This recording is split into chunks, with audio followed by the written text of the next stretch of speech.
नमस्कार मित्रों, नई किरण चैनल में मैं आलोक त्रिपाठी आप सभी का हार्दिक स्वागत करता हूँ। नया रास्ता जिसे सुषमा अग्रवाल ने लिखा है।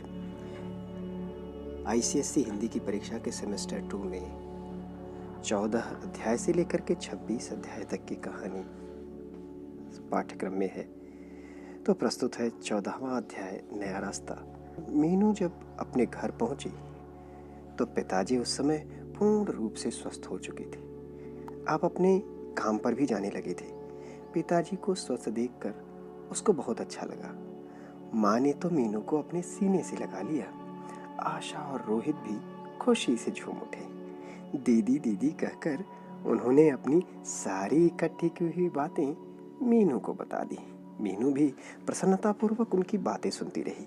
तभी माँ को ध्यान आया कि मीनू से उसकी परीक्षा के बारे में तो कुछ पूछा ही नहीं। वह मीनू के पास आई और बोली, मीनू बेटे, तुम्हारे पेपर कैसे हुए? तुमसे मिलने की खुशी में यह पूछना तो भूल ही गई थी। माँ, मेरे पेपर अच्छे हो गए हैं और बाकी परीक्षा फल से ज्ञात होगा। ठीक है बेटा, अच्छा है, तुम प्रथम श्रेणी में ही पास हो जाओ। अभी तक तो हमेशा प्रथम ही आई हो, माँ ने बड़े विश्वास से कहा। हाँ माँ, मैं भी यही चाहती हूँ, क्योंकि इस समय मेरा उद्देश्य इस जीवन में कुछ बनने का है। और माँ, आपका आशीर्वाद मेरे साथ है, जिससे मुझे प्रेरणा मिलती रहती है। हाँ मीनू, हर माता पिता का आशीर्वाद अपने बच्चों के साथ रहता है, पर बच्चों की अपनी लगन और परिश्रम भी उनके लिए सफलता का मार्ग प्रशस्त करने में सहायक होते हैं। यह कहकर माँ बाहर चली गई। अगले दिन मीनू अपने कमरे में बैठी एक साप्ताहिक पत्रिका पढ़ रही थी कि पिताजी ने कमरे में प्रवेश किया। वह उसके पास आकर पास पड़ी कुर्सी पर बैठ गए। उन्होंने मीनू से कहा, मीनू बेटी, परसों तुम्हारी बुआ जी का पत्र आया है। उन्होंने इसमें एक लड़की के विषय में बताया है। वह दिल्ली में इंजीनियर है, 3000 रुपये महीना पा रहा है। यदि तुम पिताजी अभी वाक्य पूरा कर भी न पाए थे कि मीनू बोल पड़ी, पिताजी, मैंने आपसे पहले भी कहा था कि मैं अभी अपनी पढ़ाई बीच में ही छोड़कर शादी नहीं करूंगी। ठीक है बेटी, यह बात तो ठीक है, परंतु लड़का बहुत अच्छा है। ऐसे लड़के रोज रोज कहाँ मिलते हैं। यदि लड़का बहुत अच्छा है तो आशा के लिए बात चला दीजिए। आशा देखने में भी सुंदर है, पसंद तो आ ही जानी चाहिए। मीनू बेटी, हमारा दिल गवाही नहीं दे रहा है ऐसा करने के लिए। पिताजी कुछ उदास होकर बोले, आप ऐसा क्यों सोचते हैं? मेरे कहने से आप आशा के लिए वहां शादी की बात चला दीजिए। ईश्वर ने चाहा तो वहां बात पक्की हो जाएगी। मीनू ने बड़े विश्वास के साथ कहा। इतने में ही माँ भी रसोई घर से कमरे में आ गई। उन्होंने भी मीनू की बात का समर्थन करते हुए उनसे कहा कि उस इंजीनियर लड़के से आशा के लिए बात कर लीजिए। सबकी सलाह से पिताजी आशा का रिश्ता लेकर दिल्ली गए। लड़का देखने में अच्छा था, उन्हें बहुत पसंद आया। उन्होंने आशा का फोटो उन्हें दे दिया गया। मांग के नाम पर उन्हें सिर्फ सुंदर लड़की चाहिए थी। आशा को दिखाने की तिथि निश्चित की गई। आशा देखने में सुंदर तो थी ही, साड़ी पहनकर जब उसने छोटी सी बिंदी अपने माथे पर सजाई तो उसका रूप और अधिक निखर आया। आशा को देखने के लिए इंजीनियर आलोक, उसके मम्मी पापा, वो उसकी बड़ी भाभी आए। आशा जब उन लोगों के पास पहुंची तो उस समय आशा ही चमक रही थी और सब लोग जो उसे देखने आए थे साधारण रंग रूप के थे, इसलिए उसे नापसंद करने का कोई प्रश्न ही नहीं था। आशा का रिश्ता पक्का हो गया।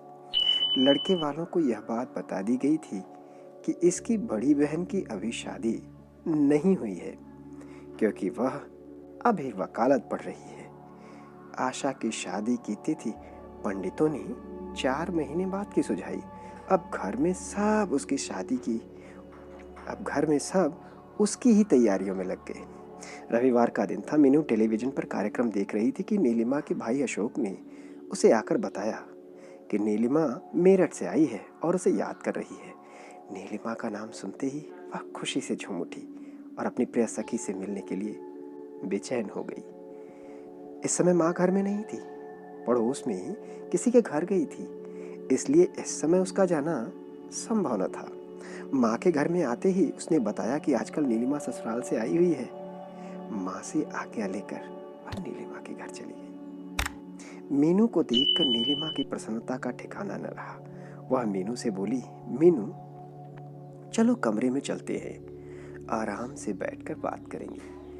वे दोनों कमरे में जाकर आराम से बैठ गई। नीलिमा का उतरा हुआ चेहरा देखकर मीनू ने पूछा, नीलिमा क्या बात है भाई, आजकल कुछ कमजोर सी नजर आ रही हो, तबीयत तो ठीक है ना? हाँ वैसे तो ठीक है, परंतु मुझे उल्टियों ने परेशान कर दिया है। ओह अच्छा, यह तो आप खुशखबरी सुनाने जा रही हैं, ये तो बड़ी अच्छी बात है, मीनू ने हंसते हुए कहा। इतने में ही अशोक ने कमरे में प्रवेश किया। वह भी उन दोनों के पास बैठकर बातें करने लगा। मीनू अशोक से बात करने में हमेशा लज्जा का अनुभव करती थी, परंतु आज वह उससे भी घुल मिलकर बातें कर रही थी, क्योंकि हॉस्टल में रहने पर उसका संकोच स्वयं ही कम हो गया था। कुछ देर बातें करके अशोक वहां से उठकर चला गया। नीलिमा को ज्यादा देर बैठने पर थकान होने लगी थी। वह पलंग पर जाकर लेट गई। मीनू भी उसी के पास बैठ गई। वे दोनों फिर बातें करने लगे। तभी नीलिमा ने मीनू से शादी के बारे में पूछ लिया। मीनू तो शादी नहीं कर रही है अभी? मैंने सुना है आशा का रिश्ता पक्का हो गया है। हाँ नीलिमा, आशा का रिश्ता हो गया है, लड़का इंजीनियर है, घर भी अच्छा है। पर मीनू तू अभी शादी के लिए तैयार क्यों नहीं है? नीलिमा ने पूछा। नीलिमा अब मैं कुछ निराश ही हो गई हूँ, कौन करेगा मुझसे शादी? क्या बात करती है मीनू, मेरे अशोक भैया तो तेरे बहुत दीवाने हैं, हमेशा तेरी ही प्रशंसा करते रहते हैं। यह बात सुनकर मीनू के चेहरे पर कुछ मुस्कुराहट सी झलकी। मुस्कुराते हुए वह बोली, चल कोई तो है अपनी प्रशंसा करने वाला। मीनू मैं मजाक नहीं कर रही हूँ, तू तैयार हो जा, तेरी शादी अशोक भैया से करा दूंगी। नीलिमा ने बड़े विश्वास से कहा। नहीं नीलिमा, मैं अभी शादी नहीं करूंगी। देख मैं वकालत पढ़ रही हूँ, अभी सिर्फ 1 ही साल पूरा हुआ है। जिस लक्ष्य को लेकर चली हूँ उसे पूरा होने दे, उसके बाद ही शादी के लिए सोचूंगी। मीनू तो शादी के बाद भी पढ़ सकती है। नहीं नीलिमा, शादी के बाद मैं उतनी लगन व मेहनत से नहीं पढ़ पाऊंगी। आज नीलिमा ने सोचा था कि मीनू को किसी तरह शादी के लिए तैयार कर लेगी, परंतु मीनू के हट के सामने उसकी एक न चली। कुछ देर तक दोनों बैठी इधर उधर की बातें करती रहीं। थोड़ी देर बाद मीनू अपने घर आ गई। नीलिमा के ये शब्द कि अशोक भैया तेरे बहुत दीवाने हैं और हमेशा तेरी ही प्रशंसा करते रहते हैं, बार बार मीनू के हृदय के तार झंकृत कर देते हैं। आखिर वह भी तो एक लड़की है और हर लड़की अपनी प्रशंसा सुनकर प्रसन्न होती है।